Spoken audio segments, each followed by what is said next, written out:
All right, so the next match for the AAA Reina de Reinas champion, Deonna Purrazzo and Taya Valkyrie. And what I really liked about this is that they did the full tie-in to when Taya left. Right. And this was an awesome match. Yeah, it was excellent. This exceeded my expectations, and I'm sorry, I don't know who's like anti-MLM, like content absorbers like Peanut Gallery and I are, but if you know the name Jessie Lee Ward, Taya Valkyrie is like literally that person. If you look her up, look up Jessie Lee Ward or Boss Lee on Instagram, it's literally the same person. It's really freaky. But this was just a great match. Yeah, if you're wondering, we don't have any artificial light on this. This is all the natural light. That's why the things are getting darker and lighter. You'll get some clouds, I guess. Yeah, you're just going to have to deal with it. Yep. We might have to turn on the thing at some point in time. But anyway, it was Road to Valhalla for the win. I was actually surprised that Taya Valkyrie won. I was surprised, too, because usually they don't have another promotion's title change hands at a pay-per-view of another, you know what I mean? Right, it's kind of weird. It's kind of weird how they did that. Right. I wasn't expecting it, but I knew that Taya was going to win this belt at some point in time. I'm just surprised it wasn't in Mexico because Taya is really popular in Mexico. That's the other thing, too. I'm surprised that they didn't wait until a Mexican pay-per-view to do this. Absolutely. But overall, I really liked it. Once again, a full thumbs up. It didn't get the 2 because I feel like, even though it was paced really well, I would have loved to have had maybe another 5 minutes. Yeah, I would have loved to have more of a match. Right. I felt like the ending kind of went over strange. Yeah. Where in the hell is my... There it is.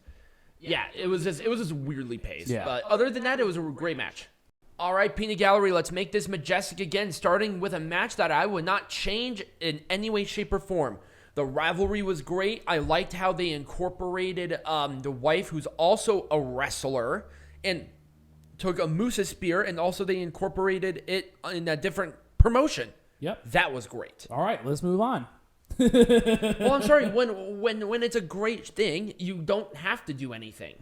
This one should have been switched time-wise and placement on the card with Taya Valkyrie and Deonna Purrazzo. Absolutely. I agree with you. But also, what I would do with this, given the same circumstances, is I would have Rosemary in some singles matches to get her back into of how good she is, because she was not wrestling at all. I watch Impact every single week, people. She did not wrestle between the Battle Royal when she won this opportunity to actually wrestling in the match. Right. Have her in some singles matches. Right. Have her face Savannah Evans. Right.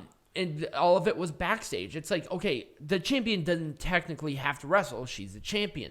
But you need to showcase Rosemary as the legitimate singles competitor that she is. Right. And they did not do that. Yeah. It was a huge wasted opportunity by Scott D'Amore. A very rare miss. Mm-hmm.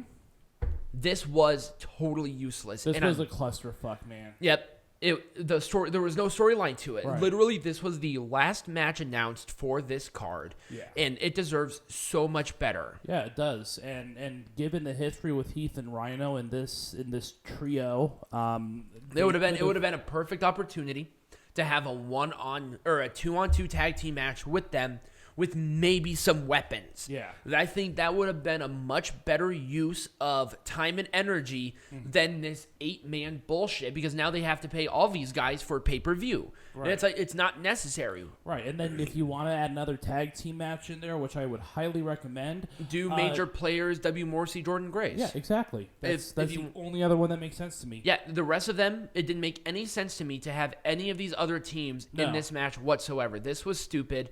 By all means, I would have done what you did. Have 2 different tag team matches that had rivalries. Probably would have been a better use of everybody's time. It would have been. I wouldn't have done anything different, because this was a match. This was a vanity match. That's all it was.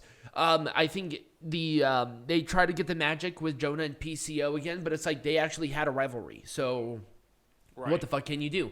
And to be honest with you, I think bringing in I would have rather had PCO versus JONAH in this over Ishii. Right. I would have had Ishii and maybe some more competitive matches on this. Maybe mention Ishii at Rebellion when he was wrestling on Rampage, a much larger audience. Right. I don't understand why they did not take advantage of that fact, but they just didn't. Right. And the thing is if JONAH is leaving, I mean, we thought he was leaving a couple of months ago and he didn't. Yeah, they extended the contract, but I only think they extended it this pay-per-view. So oh, really? Unless they've negotiated a new contract, which I haven't heard anything. I haven't heard anything either, but, I guess we'll see. I guess so. I don't know. But this was it was a wasted opportunity for something that could have been magical, and they just didn't do it. I wouldn't have done anything different with this match. Because we all know what the real rivalry is Mike Bailey and Ace Austin, and they just need to get the belt on one of those two. Right, and I'm hoping Trey Miguel is not leaving or anything. I'm hoping he's maybe even advancing into a different position on the card, maybe even main event, because he's just one of their most consistent workers. Yeah. He really elevated this championship. A lot of fun overall, and I just don't like that Ace Austin is with the X Division at this point. I guess because Mike Bailey. Yeah, Ace Austin, Mike Bailey, perfect rivalry right there. Yeah, I don't think bringing the X Division champion into this is necessary, personally. I think it's good. This, once again, we already said that there was a placement difference. This felt more like a world title match than the actual Knockouts world title match. The rivalry, harkening back to the rivalry past, was awesome. The match itself was constructed really well. And this is where Taya Valkyrie did not have to wrestle to put over what's going to happen here. Right. You know why? Because Taya Valkyrie's been wrestling as a singles. Right. She wrestled in AAA. And Deonna Purrazzo, she's been consistently defending these champions. Now she's not the champ, but now what are you going to be doing with the Ring of Honor Women's World Champion? Oh, she'll probably end up going to fucking Do you think AEW. You think she'll be signing with them? Deonna Purrazzo signing with AEW? Yeah. I don't see that happening. I don't see it either. I think she's going to lose that. So she'll drop it to an AEW person. Yeah, because they cannot do something with Deonna. Now, I'm not necessarily saying that's a bad thing, but, I dropped it to Ty Conti. Don't get me started. Sammy Guevara blocked me, by the way. He didn't like me when I posted him proposing to his ex. I'm pretty sure you were fucking Conti right after that, too. And then he blocked me. I might have deserved it. The rivalry going into it was good. The match itself was good. The winner was right. Also, I think Chris Sabin was the one who was pinned. Yes. And that's good because Jay White would have been hurt by Steve Maclin winning more than Sabin. Sabin is a veteran. Right. Jay White. And honestly, I think Chris Sabin is kind of moving into the tag team division again, which is fine. Yeah, no, that's totally fine. This is a good wrap Steve up. Steve Maclin's moving on to bigger and better things. Hopefully, maybe even going after. Well, you see, this is where. Well, I don't know. I wouldn't have said the X Division because he already went for the X Division champion a handful of times. Yeah, just put him into a world title picture or something along those lines. This is what happens when you don't have, because the X Division champion is their technical secondary, and me talking about the the television champion. This is kind of that situation where they have a roster that's diverse enough to where it's sort of a crime to not have another secondary. Right. But, it is what it is. It is. There we go. I wouldn't have done anything different, though. Yeah. You see, this is what happens when the show is really good and the rivalries are built okay. Really good ending to this rivalry. At least I hope it is.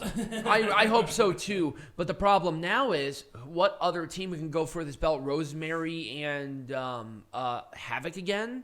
No, there are other. I'm sure that they will find other tag teams to go after this title. Now, I could see tag teams coming in, maybe with some NWA stuff, maybe with some AEW women's stuff. There are plenty of women that are out there that Impact's working with that can go for these titles. I didn't like them bringing back these champions. I was kind of concerned. They're doing fine with it, but what now?